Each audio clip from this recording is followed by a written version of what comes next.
Assalamualaikum warahmatullahi wabarakatuh.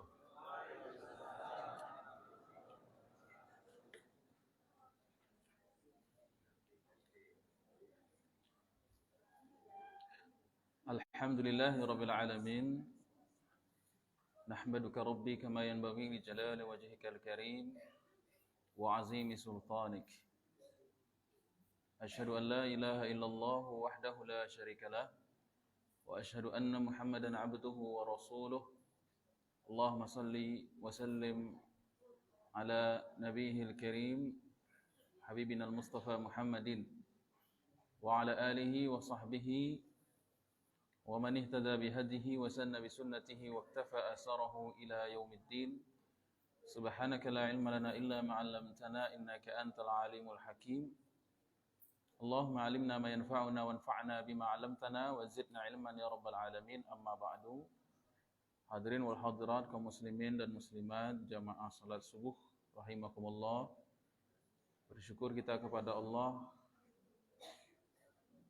pagi ini didudukkan kita di semulia-mulia tempat di masjid. Pada semulia-semulia amalan, itu salat pada bulan yang paling mulia, bulan Ramadan. Berlapis kemuliaan Allah berikan pada kita. Semoga kita syukuri terus dan Allah kekalkan kita dalam hidayah ini sampai mati nanti. Amin ya rabbal alamin. Salawat salam pada Nabi kita Muhammad sallallahu alaihi wasallam, juga kepada sahabatnya yang mulia, ahlul baitnya, ulama yang istiqomah perjuangkan sunnahnya. Semoga kita semua dihimpun bersama beliau, berjumpa, berjabat tangan dengan beliau nanti di Kausar. Amin ya rabbal alamin. Tema kita subuh ini ialah Allah satu-satunya tempat mengadu. Allah satu-satunya tempat mengadu. Tempat mengadu yang paling baik itu adalah Allah Subhanahu wa taala. Setidaknya itulah keyakinan kita. Keyakinan mendasar seorang muslim, apalagi ketika kita membaca surah Al-Fatihah dalam salat, iyyaka na'budu wa iyyaka nasta'in. Apa makna iyyaka na'bud? Aslinya itu katanya na'buduka. Aslinya na'muduka. Namun khitabnya dimajukan ke depan, kafnya dimajukan ke depan. Jadi iyyaka na'budu. Apa manfaatnya apabila khitab kaf itu dimajukan ke depan? Dalam ilmu bahasa Arab itu menunjukkan pengkhususan. Kalau na'buduka, aku beribadah kepada engkau, aku menyembah engkau. Nasta'inu bika, aku memohon pertolongan hanya kepada engkau. Tidak ada pengkhususannya di situ, kecuali apabila ka-nya dimajukan ke depan. Iyyaka na'budu, hanya kepada engkau satu-satunya, tidak selain engkau. Aku menyembah dan hanya kepadamu lah satu-satunya, tidak ada selain engkau aku meminta pertolongan. Ini tauhid di dalam isti'anah. Tauhid ada dua dalam ayat itu, yaitu tauhid fil ibadah dan tauhid fil isti'anah, ya. Kenapa kita jadikan Allah satu-satunya tempat kita mengadu dan curhat? Karena selain Allah itu belum tentu mendengar. Kadang dia di depan kita mendengar tapi hatinya kemana? Bapak capek pulang kerja, ibu mau curhat, apa angguk-angguk geleng-geleng itu? Ya. Padahal aslinya nyimak itu, Bu. Aslinya apa lah cerita, kok lah diceritain 1000 kali.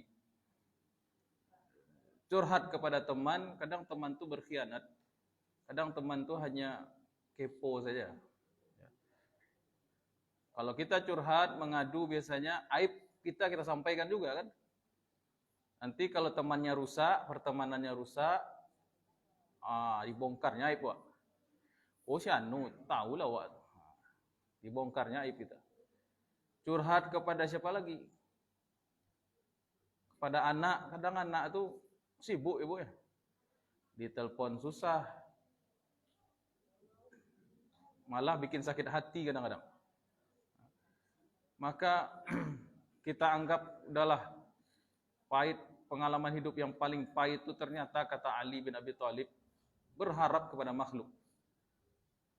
Sudahlah, kita nih kalau orang makin tinggi tingkat kedewasaan agamanya, makin tinggi imannya, makin tinggi tingkat spiritualitasnya, maka dia hanya menjadikan Allah As-Sami yang maha mendengar tempat curhat, tempat ngadu dah. Apalagi usia di atas 60 dia bu ya. Rasanya dah putus hubungan dengan makhluk nih rasanya. Kawan cie-cie, pai ya bu ya. Badan sudah lemah, ya. Maka makin seorang itu tua umurnya, Allah Subhanahu wa taala itu bikin dia semakin tidak bergantung pada siapapun kecuali kepada Allah. Itu dah tuh. Itu rasio. Kenapa kita kehilangan seseorang? Allah ingin mengajarkan kita jangan percaya dengan hidupnya makhluk, karena semua itu mati. Percayalah kepada Hayyun Qayyum la yamut. Percayalah kepada Al-Hayyu Al-Qayyum, Allah yang terus-menerus hidup, Al-Baqi la yamut, Allah selamanya tidak mati. Makanya pukulan terberat para sahabat Nabi sallallahu alaihi wasallam itu bukan ketika perang Badar. Tarbiyah imaniyah sahabat yang terbesar itu bukan ketika perang, tapi ketika mereka kehilangan Rasulullah sallallahu alaihi wasallam, ketika beliau meninggal. Ketika Nabi meninggal, mendung itu Madinah. Sebagian sahabat mengatakan ini ujian paling berat bagi sahabat itu ketika Nabi sallallahu alaihi wasallam wafat. Sebagian tidak terima itu, seperti Umar bin Khattab. Man qala An-Nabi sallallahu alaihi wasallam mata, siapa yang mengatakan Nabi wafat, sini kujadikan istrinya janda. Dan ku penggal lehernya. Tak terima. Maka muncullah Abu Bakar, man ya'budu Muhammadan faqad mat. Wa man abadallah wa man ya'budullah fa innallaha hayyun la yamut. Siapa yang menyembah Muhammad, sungguhnya beliau sudah wafat. Dan siapa yang menyembah Allah, sungguhnya Allah itu maha hidup dan tidak akan mati. Jadi semakin tinggi tingkat iman seseorang, semakin tinggi tingkat spiritualitas seseorang, semakin tahu, semakin digembleng sama Allah. Tidak ada tempat mengadu yang lain kecuali Allah. Itu tauhid tuh. Kau bukan ilmu teori, Pak, ilmu praktik sebenarnya. Nabi SAW diberitahu oleh Huzaifah. Huzaifah memberitahu bagaimana Nabi kalau menghadapi persoalan. Semua manusia ngadu kepada Nabi. Ya Rasulullah, ya Rasulullah, ya Rasulullah. Nabi ngadu ke siapa? Makanya Huzaifah mengatakan, kana Nabi sallallahu alaihi wasallam idza hazabahu amrun fazi'a ila shalah. Jika Nabi itu ada suatu persoalan, capek beliau salat, ngadunya kepada Ar-Rahman, Allah Subhanahu wa taala. Dalam Al-Qur'an, dalam ayat yang bercerita tentang puasa itu tuh salah satunya tuh. Wa idza sa'alaka 'ibadi anni fa inni qarib ujibu da'watad da'i idza da'ani falyastajibu li wal yu'minu bi la'allahum yarshudun. Dan jika apabila hambaku bertanya tentang diriku wahai Muhammad, katakanlah aku dekat. Fa inni qarib. Dekat itu ada dua macam. Dekat secara zat, fisik, kedekatan fisik. Yang kedua, kedekatan non fisik, hati. Kalau kita duduk sekarang nih berjamaah, ini dekat secara fisik nih Pak. Bapak yang di kanan Bapak siapa, di kiri Bapak siapa, itu dekat secara fisik. Ada orang yang berjauhan, si A di Jakarta, si B di Padang, tapi rasa-rasanya mereka ini senantiasa selalu ingat satu sama lain dalam doa, ya. Kiranya calon istri, calon suami gitu.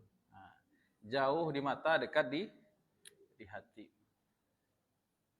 Tapi ada juga yang dekat fisik tapi jauh hatinya. Contohnya acara alumni itu, buka bersama ya. Di meja kawan-kawan SMP, SMA kumpul makan sama-sama, tapi masing-masing pakai mencari handphone. Nah, itu dekat fisik tapi jauh di hati. Kata Allah, wa idza sa'alaka ibadi anni fa inni qarib. Dekat fisik apa dekat di hati itu Allah tuh? Tidak mungkin dekat dengan fisik. Tidak mungkin dekat secara zat. Makanya kedekatan imaniyah maksudnya di situ. Kedekatan hati. Kalau kita sudah dekat dengan Allah, mudah kita berdoa kepada Allah. Kalau orang sudah merasa dekat dengan Allah Subhanahu wa taala, maka dia mudah untuk menyampaikan unek-uneknya. Ya, menyampaikan apa yang terasa olehnya. Maka Allah jadi tempat mengadu dan curhatnya itu. Ya. Maka kata Allah, ujibu da'watad da'i. Aku menjawab, aku merespons, aku mengabulkan, aku menanggapi da'watad da'i. Dakwah itu artinya apa? Dakwah itu dalam bahasa artinya banyak. Bisa mengajak makan itu dakwah juga itu. Da'watun ila ta'am. Mengajak makan itu dakwah. Jadi kalau ada cara tema agama banyak-banyak makan, memang begitulah dakwah. Banyak makan. Mengundang makan maksudnya. Dakwah juga bisa bermanggil, artinya berdoa. Dakwah juga bisa bermakna memanggil. Doa setelah azan apa itu? Rabbana Rabba Allahumma Rabba hazihi da'wah atamah. Disambung Allahumma Rabba hazihi da'wati tamah. Wahai ya Allah, pemilik seruan dakwah yang sempurna ini. Itu azan maksudnya. Jadi kata Allah, aku dekat kata Allah. Aku menanggapi, merespon siapa saja yang mau curhat kepadaku. Kapan itu ya Allah? 24 jam 7 hari dalam sepekan, 24 jam sehari, 7 hari dalam sepekan, 365 hari dalam setahun. Innallaha, kata Nabi kita, innallaha yabsutu yadahu bil-laili liyatuba musii'an nahar. Allah membentangkan tangannya pada malam hari untuk menyambut hambanya yang mau bertobat di siang hari, yang berdosa di siang hari. Innallaha yabsutu yadahu bin-nahari yatuba musii'al lail. Dan Allah membentangkan rahmatnya setiap siang bagi yang telah berbuat dosa di malam hari. Itu terus. Bahkan disebutkan dalam hadis yang lain itu, Rabbuna tabaraka ta'ala yanzilu fi kulli lailatin hinama yabqa sulusil akhir minal lail. Allah Subhanahu wa taala turun ke langit dunia setiap malam sepertiga malam terakhir. Bertanya siapa yang mau meminta aku kabulkan, siapa yang istighfar aku akan ampuni, siapa yang mau hajat aku akan aku penuhi. Itu kata Allah selalu tuh. Jadi Allah Subhanahu wa taala menantikan kita untuk kita menyampaikan aspirasi, doa, harapan kita kepada Allah Subhanahu wa taala. Semakin tinggi umur, seharusnya semakin terasa pedihnya berharap pada makhluk dan senang lezat bermunajat kepada Allah. Ya. Makanya dalam Al-Quran kalau kita perhatikan Pak Ibu, para nabi yang diabadikan dalam Al-Quran dari ucapan para nabi itu doa dan curhat mereka, kaduan mereka itu. Allah Subhanahu wa taala cinta dengan munajat hambanya itu. Makanya doa-doa para nabi, munajat mereka, kaduan mereka, curhat mereka diabadikan banyak dalam ayat Quranul Karim. Sebut sajalah siapa? Apa masalahnya? Penyakit. Oh, apa kata Nabi Ayub? Anni masaniyad durru wa anta arhamur rahimin. Ya Allah, ambu sakit ya Allah. Nah, itu kata Nabi Ayub tuh. Tapi tidak minta sembuh tuh. Nabi Ayub cuma ngomong wa anta arhamur rahimin. Engkaulah yang maha pengasih, maha penyayang. Ya Allah, ambu sakit ya Allah. Kira-kira Allah tahu nak Nabi Ayub sakit? Tapi kenapa Nabi Ayub masih ngomong tuh? Karena lezatnya bermunajat ngadu pada Allah. Nabi Ayub lah ditinggalkan oleh makhluk. Anak yang tadinya banyak mati semua. Istri tadinya sayang pergi semua. Sakit parah. Ketika di saat itulah cahaya iman ikhlas muncul. Kepada siapa Nabi Ayub mengadu? Ada Allah. Allah abadikan dalam Al-Quran tuh. Sampai sekarang kalau kita baca ayat itu dapat ibadah gitu, dapat pahala gitu. Ya. Siapa lagi? Terhimpit 3 masalah besar, terhimpit 3 kegelapan. Nabi Yunus. Tidak ada satu-satunya putus hubungan dengan makhluk itu. Mau cari solusi bagaimana itu? Dimakan ikan, dibawa ke lautan luas, keliling-keliling 40 hari di kegelapan malam. Ya, fiz zulumat. Fanada fiz zulumat. Nabi Ayub bermunajat ngadu pada Allah di 3 kegelapan. 3 masalah. Kegelapan perut ikan, kegelapan lautan, samudra itu gelap ternyata. Kalau apalagi ke malam hari. Kegelapan malam. Apa yang kepada siapa curhat itu? Kepada siapa ngadu? Kepada Allah saja. Apa kata Nabi Yunus? Diabadikan juga dalam Quran. La ilaha illa anta subhanaka inni kuntu minaz zalimin. Oh, difitnah orang. Dimakari oleh orang. Apa curhatan Nabi Yusuf pada Allah? Rabbi as-sijnu ahabbu ilayya. Ya Allah, penjara lebih aku sukai daripada fitnah yang mereka serang kepada aku. Ngadu lagi. Oh, berpisah dengan orang yang dicintai. Ngadu lagi sama Allah. Siapa yang contoh? Rabbana inni askantu min zurriyati biwadin ghairi zi zar'in. Nabi Ibrahim doa itu pisah sama anak istri karena tugas. Apa kata Nabi Ibrahim? Ya Allah, aku tinggalkan sebagian keturunanku pada lembah yang tidak ada tanaman sama sekali dan tidak asbab ada hatinya, dan dia timbul rasa cintanya di sisi rumah. Apalagi masalahnya? Siapa yang senang hatinya, itu adalah orang yang bertakwa. Ketika disebut baginda Rasulullah SAW, bergemetar hatinya dan dia timbul rasa cintanya. Kemudian Nabi Musa. Siapa yang senang? Nabi Musa lari keluar negeri. Hatinya, itu adalah orang yang bertakwa. Ketika disebut baginda Rasulullah SAW, bergemetar hatinya dan ke Palestina. Dia sampai di Palestina, kondisi sebatang kara, tidak ada kenalan, tidak ada relasi, tidak ada ATM, tidak ada handphone, tidak ada pekerjaan, tidak ada bini, tidak ada istri. Maka datang 2 orang perempuan. 2 orang perempuan ini kesulitan ngambil air. Ceritanya udah masyhur, terkenal ya. Perempuan ini tidak bisa mengambil air karena banyak laki-laki di situ dan penutupnya keras. Penutup sumur itu batu besar, berat.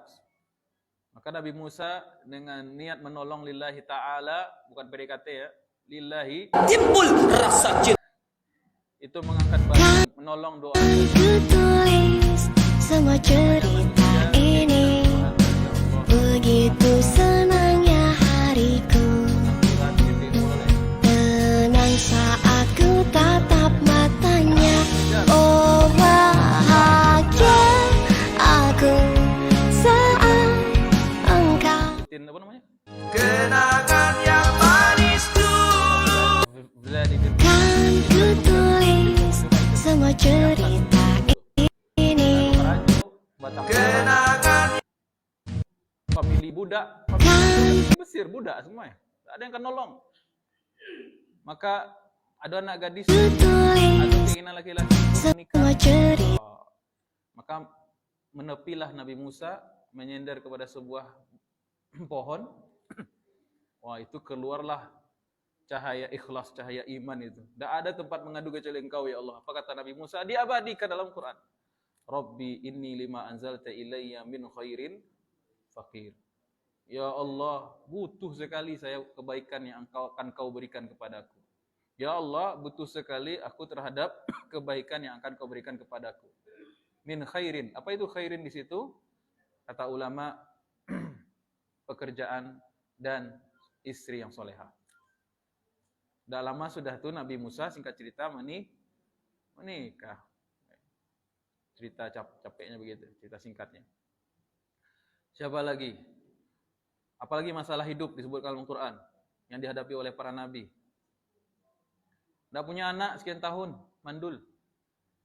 Nabi Zakaria tuh, iznada rabbahu nidaan khafiyya. Dan ingatlah Nabi Zakaria berdoa, bermunajat kepada Tuhannya dengan suara yang lirih, lembut. Apa katanya? Qala rabbi inni wahanal 'azmu minni washta'ala ra'su syaiba wa lam akum bidu'aika rabbi syaqiyya. Ya Allah, lah keropos tulang. Lah teraso persendianku banyak nang kanai. 5 kali spare part aku. Wahanal 'azmu minni, lah keropos tulang. Washta'ala ra'su syaiba, lah putih, lah beruban rambut, lah pindah aliran. Lah ke alam ke dunia putih sekarang. Tulang sudah keropos ya Allah. Rambut sudah uban. Allah tahu enggak Nabi Zakaria dah tua? Tahu. Allah tahu enggak Nabi Zakaria itu sudah beruban semuanya? Tapi itulah Allah senang dengan munajat kita tuh. Munajat Nabi Zakaria Allah catat. Allah abadikan dalam Quran. Kita baca dapat pahala itu. Walam akum bidu'aika rabbi syaqiyya, dan aku tak bosan bermunajat, curhat, mengadu kepada Engkau ya Allah. Dalam ayat yang lain, Rabbi habli min ladunka dzurriyyatan thayyibah. Kasih hamba keturunan yang soleh-soleha. Dijawab sama Allah. Apa kira-kira guna Allah mengabadikan munajat, doa, kaduan, curhat para nabi dan rasul dalam Quran? Apakah hanya sekedar cerita buat kita? Apakah sekedar buat cerita doang buat kita, buat Pak Ibu? Tidak. Supaya kita juga mempraktekkannya. Kalau ada apa-apa, ngadu kepada Allah. Coba lihat anak kecil itu. Kalau ada apa-apa, ndak kemana-mana, ndak bawa dompet, ndak bawa ATM, ndak apa-apa dia. Kenapa ndak bawa dompet? Katanya mau jajan, Dek. Kan ada papa, katanya. Ya, kan ada mama, gitu. Itu anak kecil itu tawakulnya luar biasa, itu tawakalnya luar biasa. Karena dia kenal selama ini papa mamanya yang paling sayang pada dia. Sehingga tidak ada masalah, melenggang aja pakai celana pendek mana-mana tidak masalah dia. Happy aja dia, tenang aja dia. Tinggal tunjuk-tunjuk aja. Tuh. Nah, gitu. Nah, kalau kita sudah dewasa, justru juga begitu sama Allah. Jangan lihat ATM, jangan lihat rekening. Ya Allah itu, ya Allah. Nah, gitu. Pandai kita merayu Allah Subhanahu wa taala. Dibuka kesempatan itu. Kapan kita curhat kepada Allah itu? Sepertiga malam terakhir, atau waktu-waktu yang mustajabah, atau kapanpun selain waktu yang haram. Ya, boleh. Dalam sebuah hadis Nabi SAW sabda, aqrabu ma yakunul abdu min rabbih fahuwa sajid. Saat momen terdekat seorang hamba kepada Rabb-nya ialah ketika sujud. Maka fa'aksiru du'a fihi, perbanyaklah munajat, doa di dalamnya. Fajtahidu, dalam riwayat yang lain, bersungguh-sungguhlah dalam bermunajat kepada Allah Subhanahu wa taala. Selama kita meminta kepada Allah, di situ Allah sayang sama kita. Di saat kita malas meminta pada Allah atau tak enggan berdoa, Allah murka. Wa qala rabbukum, Tuhanmu telah berfirman, ud'uni astajib lakum. Mintalah kepadaku, kata Allah, akan kukabulkan. Innal ladzina yastakbiruna an ibadati sayadkhuluna jahannama dakhirin. Sesungguhnya orang-orang yang menyombongkan diri tidak mau meminta kepadaku masuk neraka jahanam. Ya. Jadi Allah senang kalau kita minta, Allah malah murka kalau kita tidak mau curhat, tidak mau minta, mau munajat sama dia. Ya. Seorang syair berkata, La tas'alanna bunayya Adam hajatan. Jangan kamu sekali-kali minta kepada anak Adam hajat. Was'alul ladzi abwabuhu la tuhjabu. Tapi mintalah kepada yang memiliki pintu yang pintunya tidak pernah tertutup. Qadiballahu idza tarakta su'alahu. Allah murka kalau engkau meninggalkan munajat, berdoa meminta kepadanya. Wa idza sa'alta bunayya Adam yaghdabu. Kalau kamu minta kepada manusia, justru mereka marah kepada engkau. Jadi kalau minta kepada Allah, Allah makin senang. Kalau kita minta pada manusia, pertama dikasih. Untuk yang kedua kali, dikasih tapi lah kurang. Untuk yang ketiga kali, tidak dikasih karena berang malah. Maju. Kalau keempat kita minta keempat kalinya, jadi musuhan lagi. Kenapa? Karena manusia itu sedikit dia punya. Yang dia punya itu sedikitnya, seketik kok kalau diminta itu berang ya. Tapi Allah Subhanahu wa taala Maha Maha kaya. Senang kalau diminta. Kena berkurang karunia Allah Subhanahu wa taala. Oleh karena itu Ramadan ini latihan kita perbanyak doa, amalan latihan bermunajat. Latihan untuk mengadukan segala apapun yang terasa oleh kita. Ya Ustaz, ambo dosamu banyak. Balam bukan ngadu kepada Allah. Justru yang banyak dosa itu yang dipanggil sama Allah. Lebih baik banyak dosa lalu merasa lalu beristighfar dibandingkan merasa banyak amal lalu jadi sombong. Lebih baik merasa banyak dosa lalu beristighfar dibandingkan sudah merasa banyak amal lalu sombong. Natijahnya yang Allah ingin. Intisari dari ketika kita merasa lemah banyak dosa itu, kita merasa di situ kita butuh pada Allah, Allah senang tuh. Walaupun orang itu rajin, beramal soleh dia, soleha dia, soleh dia, wali dia. Tapi kalau dia sudah ada titik sombong, Allah benci tuh. Suka Allah. Apa kata Allah bagi orang yang banyak dosa? Qul ibadiyallazina asrafu ala anfusihim la taqnatu min rahmatillah. Innallaha yaghfiru dzunuba jami'a. Katakanlah kepada hamba-hambaku yang melampaui batas dalam maksiat. Lihat, Allah memanggil orang pendosa itu dengan Qul li ibadi. Oh. Hamba yang bermaksiat saja Allah panggil ibadi, hambaku lah. Artinya Allah welcome dong, Allah membuka itu. Qul li ibadiyallazina asrafu ala anfusihim la taqnatu min rahmatillah. Jangan sekali-kali putus asa dari rahmat Allah Subhanahu wa taala. Mudah-mudahan kita semua menjadi hamba yang benar iyyaka na'budu wa iyyaka nasta'in-nya. Sehingga apa-apa yang terasa oleh kita di dunia ini, kita tidak khawatir. Kita punya satu tempat mengadu, hanya Allah Subhanahu wa ta'ala. Putuskanlah ngadu kepada selain Allah karena hanya bikin kecewa dan sakit hati. Lebih baik ngadu kepada Allah. Dialah Allah yang As-Sami' maha mendengar. Dialah Al-Mujib yang maha mengabulkan. Dialah Ar-Rahman yang maha kasih sayang. Subhanakallahumma rabbana bihamdik. Asyhadu an la ilaha illa anta astaghfiruka wa atubu ilaik. Wassalamualaikum warahmatullahi wabarakatuh.